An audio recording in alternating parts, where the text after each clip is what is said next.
दर्शकवृन्द नमस्कार। समय चक्रमा हार्दिक स्वागत गर्छु। म कुलचन्द्र विष्ट। नेपाल इन्भेस्टमेन्ट बैंक र हिमालयन बैंक बीचको मर्जर निकै कठिन मोडमा पुगेको छ। इन्भेस्टमेन्टसँग मर्जरमा जाँदा आफ्नो सम्पत्ति घट्ने चिन्तामा हिमालयनका केही प्रवर्तकहरू छन्। सम्पत्ति घटे पनि घटोस् तर मर्जरमा जानुपर्छ भन्ने पक्षमा पनि छन् केही बोर्ड सदस्यहरू। आजको दुनिया सम्पत्तिका लागि मान्छेले अर्काको परिवार नै तहस नहस पारिदिन्छन्। हिमालयनका केही बोर्ड सदस्यको शैली उद्वेग लाग्दो देखिन्छ। इन्भेस्टमेन्ट बैंकले 5 अर्ब भन्दा बढी कर तिर्न बाँकी रहेको हिमालयनका केही बोर्ड सदस्यहरूलाई लागिरहेको छ। प्रिमियर मूल्यमा शेयर बिक्री गरेर आएको रकमबाट शेयर धनीहरूलाई बोनस शेयर दिँदा कसले कर तिर्नुपर्छ भन्ने सवालमा आन्तरिक राजस्व विभाग र महालेखा परीक्षकको कार्यालयको फरक मत पनि छ। त्यो कर बारे हेरौँ यो रिपोर्ट। नेपाल इन्भेस्टमेन्ट बैंक र हिमालयन बैंक बीच मर्जरको चर्चा भइरहँदा शेयर प्रिमियमबाट भएको आम्दानीबाट लाभांश वितरण गर्दा आयमा गणना गर्नुपर्छ कि पर्दैन भन्ने विवादको चुरो कुरा सुल्झिन नसक्दा मर्जर प्रक्रिया नै प्रभावित भएको छ। नेपाल इन्भेस्टमेन्ट बैंकले हिमालयनसँग 1:1 को स्वाप रेसियोमा मर्जर गर्ने चाहना राखेको छ।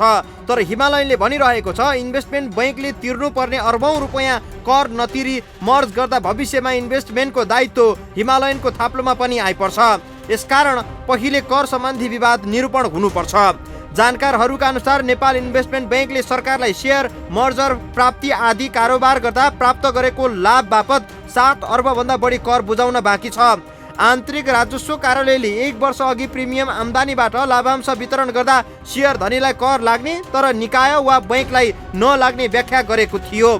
त्यही व्याख्याका कारण बैंकहरू प्रिमियम मूल्यमा बिक्री गरेको शेयरबाट प्राप्त भएको लाभमा कर बुझाउन पर्दैन भन्ने ठानेर बसिरहेका छन्।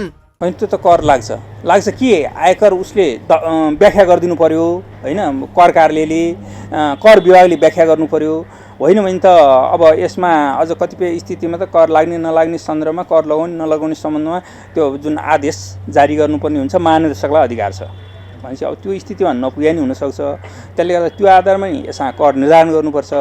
आयकर ऐनले केही आम्दानीबाट लाभांश वितरण गर्दा बैंकको आयमा गणना गर्नु नपर्ने भनेर छुट दिएको छ।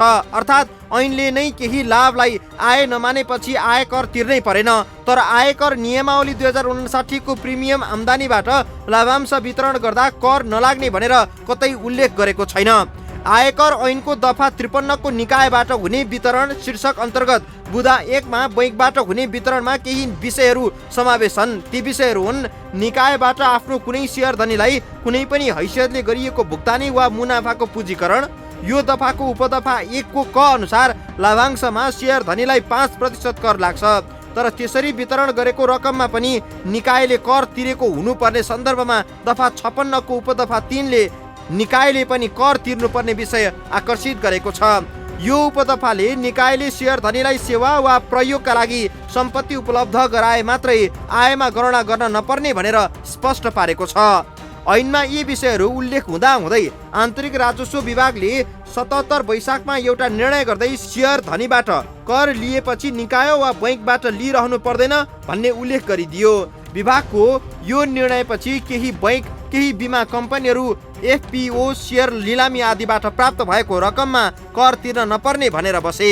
करको सन्दर्भमा आयकर आयकर कानुनले चाहिँ नि यो क्षेत्रमा कर छुट पाउँछ भनेर स्पष्ट गरेको छ।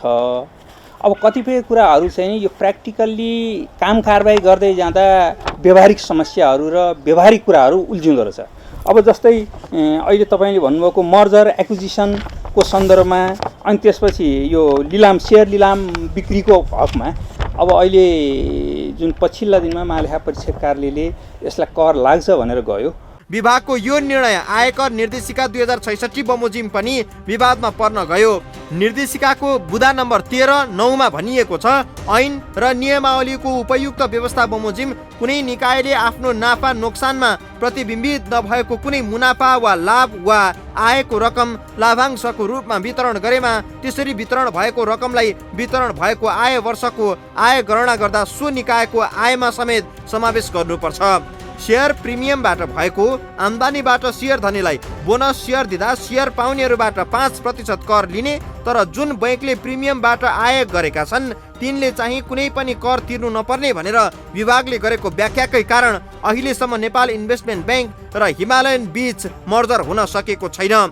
पहिलाको त बेग्लै हिसाब भइहाल्यो, अब मर्जर गर्दाखेरि कति हिसाब आउँछ अनि दुई थरी हिसाब गरेर जोडिएर उसको रकम त एकुमुलेटेड भएर क्युमुलेटिभ भएर चाहिँ बढेर आउने भयो नि। महालेखा परीक्षकको कार्यालयले आफ्नो 57औं प्रतिवेदनमा सेयर प्रिमियमबाट लाभांश वितरण हुँदा उठाउनु पर्ने कर बेरुजुहरू रहेको उल्लेख गरेको थियो, जसमा हिमालयन बैंकको समेत 12 करोड जति कर बाँकी रहेको खुलेको थियो। महालेखाले औल्याएको बेरुजुलाई विभागले तिर्न नपर्ने कर उठाउन आवश्यक नभएको भन्दै बेरुजु फर्च्योट भएको जानकारी गराएको थियो। तर महालेखाले आयकर ऐनको दफा 139 र 142 प्रतिकूल विभागले व्याख्या गरेको भन्दै सेयर प्रिमियमबाट लाभांश वितरण गर्दा कर लिन छुट भएको उल्लेख गर्दै ठूलो करदाता कार्यालयलाई पत्रचार गरेको छ। सोको पदार्थ अर्थ मन्त्रालय र आन्तरिक राजस्व कार्यालयलाई दिएको थियो। महालेखाले 57औं प्रतिवेदनमा यस्तो बेरुजु औल्यायो, तर बेरुजु उल्लेख भएको कर चाहिँ उठेन। त्यसपछि 58औं प्रतिवेदन तयार पारिरहँदा फेरि थप कम्पनीहरूको हकमा पनि बेरुजु देखाइदियो। अघिल्लो वर्ष सेयर प्रिमियमबाट लाभांश वितरण गर्दा छुटेको कर लिनु भनिसकेपछि राजस्व विभागले त्यसलाई पालना गर्नु पर्थ्यो। अघिल्लो वर्ष त उसले महालेखाको निर्देशन पालना गरेन नै, पछिल्लो वर्ष पनि अन्य धेरै कम्पनीहरूबाट यो शीर्षकमा कर उठाएन। तुलनात्मक रूपमा हिमालयनका भन्दा बढी विवाद इन्भेस्टमेन्ट बैंकमा छन् भन्ने गरिन्छ। करकै मामिलामा पनि हिमालयनले 10 करोड तिर्न बाँकी छ भने इन्भेस्टमेन्टले 5 अर्ब भन्दा बढी रहेको बताइन्छ। यो करको मामिला राफसाफ नभएसम्म मर्जर हुने सम्भावना कमै देखिन्छ। थप प्रसङ्गसहित उपस्थित हुनेछौँ छोटो ब्रेकपछि।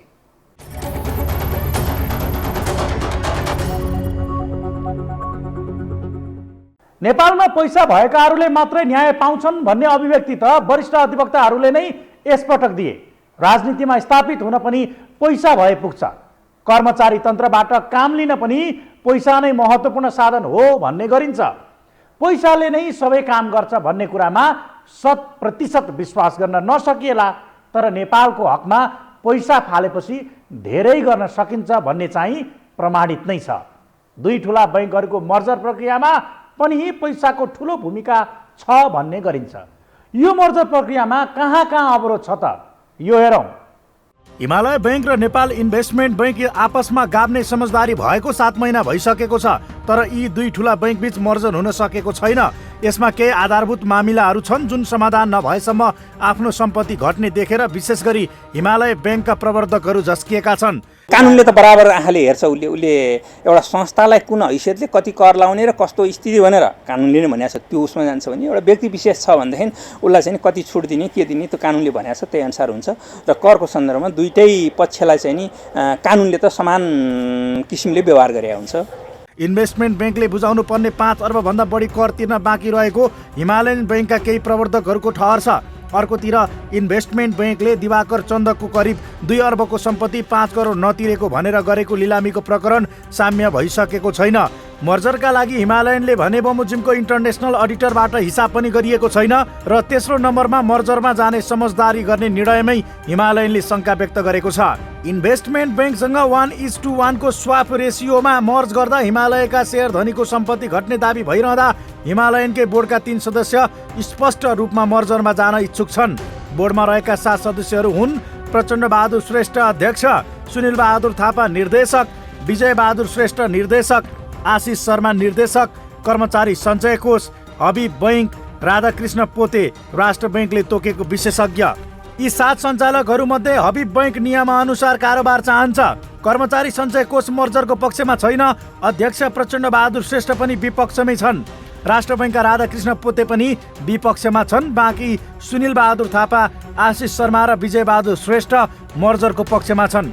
नेपाल इन्भेस्टमेन्ट बैंकका अध्यक्ष पृथ्वी बहादुर पाण्डे यो मर्जर चाँडो सम्पन्न होस् भन्ने चाहिरहेको बुझिएको छ। पाण्डेका साडु भाइ तथा कङ्ग्रेसका नेता सुनिल बहादुर थापालाई पनि मनाएका छन्।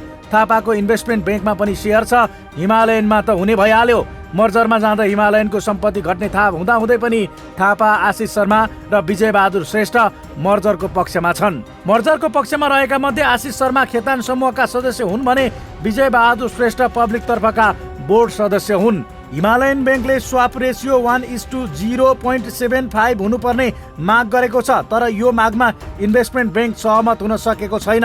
हिमालयन ब्याङ्कका सञ्चालकहरू आफ्नो सम्पत्ति घट्ने देखि किन मर्जरको पक्षमा लागिरहेका छन्? यो प्रश्नको जवाफ आम सेयर सदस्यले मागे भने के होला भन्ने प्रश्न पनि उठेको छ। इन्भेस्टमेन्ट ब्याङ्कले तिर्नुपर्ने भनिएको 5 अर्ब रुपियाँ तिर्न नपर्ने हो भने राजस्वबाट एडभान्स ट्याक्स रुलिङ लिएर आउन हिमालयनले भन्दै आएको छ। हिमालयनले माग गरेको इन्टरनेसनल अडिटरको अडिट रिपोर्ट पनि प्राप्त भइसकेको छैन। 125 रुपियाँ बराबरको सम्पत्ति 100 कायम हुने गरी मर्जर गर्न किन राजी हुनु भन्ने विषयले हिमालयन ब्याङ्कमा पनि विवाद नै छ। उता इन्भेस्टमेन्ट ब्याङ्कका अध्यक्ष पृथ्वी बहादुर पाण्डेले मर्जर प्रक्रिया चाँडै सल्टाउने, मर्जपछि अध्यक्ष आफै बस्ने र आफ्ना साला अशोक राणालाई सिइओ बनाउने इच्छा राखेका छन्। मर्जरका सम्बन्धमा हिमालयन ब्याङ्क र इन्भेस्टमेन्ट ब्याङ्कका अध्यक्षहरू बोल्न चाहँदैनन्। इन्भेस्टमेन्ट ब्याङ्कका अध्यक्ष पृथ्वी बहादुर पाण्डेले आउँदो आइतबार म्यासेज गर्न र अर्को हप्ता कुराकानी गर्न सकिने अमूर्त कुरा गरेका छन्। थप प्रसङ्गसहित उपस्थित हुनेछौँ छोटो ब्रेकपछि।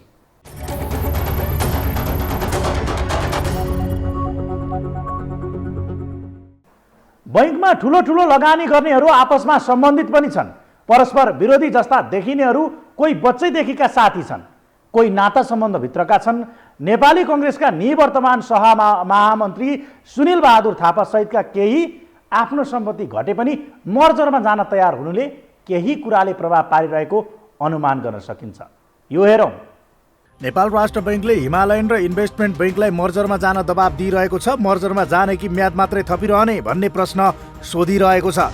दुवै बैङ्कले तिर्नुपर्ने कर, इन्भेस्टमेन्ट बैङ्कका विवादहरूको सम्बन्धमा राष्ट्र बैङ्क मौन प्राय छ। एकातिर गुड गभर्नेन्सको कुरा गर्ने, अर्कोतिर केही खास विषयहरूको छिनोफानो नगरी मर्जरमा जान मात्रै दबाब सिर्जना गर्दा यो मर्जर प्रक्रिया पुरा हुन सकेको छैन। मर्जरका सम्बन्धमा यति विवाद हुँदाहुँदै फेरि हिमालयनले किन यस्तो समझदारी गर्यो होला त? मर्जरमा जाने सहमति गर्ने बेला हिमालयनका अध्यक्ष थिए तुलसी गौतम। गौतम कर्मचारी सञ्चय कोषको सिइओ पनि थिए। हिमालयनमा कोषको 14% सेयर छ।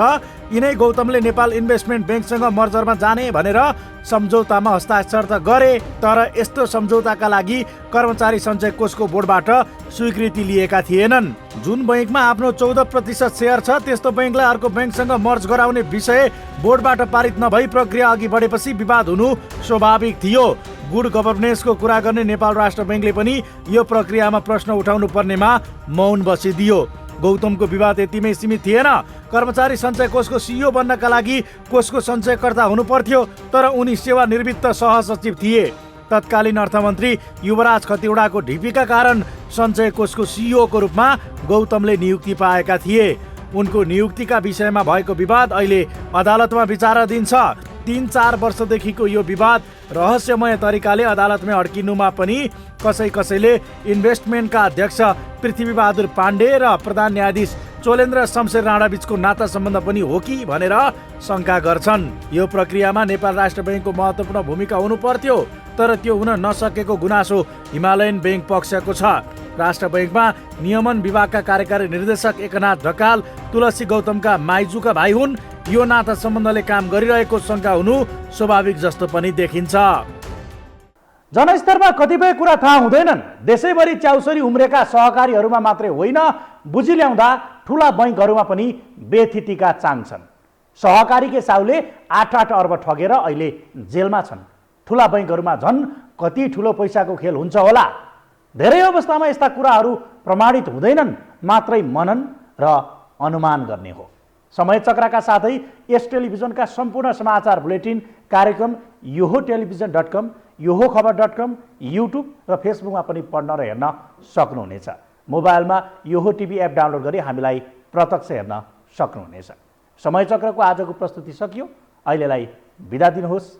नमस्कार।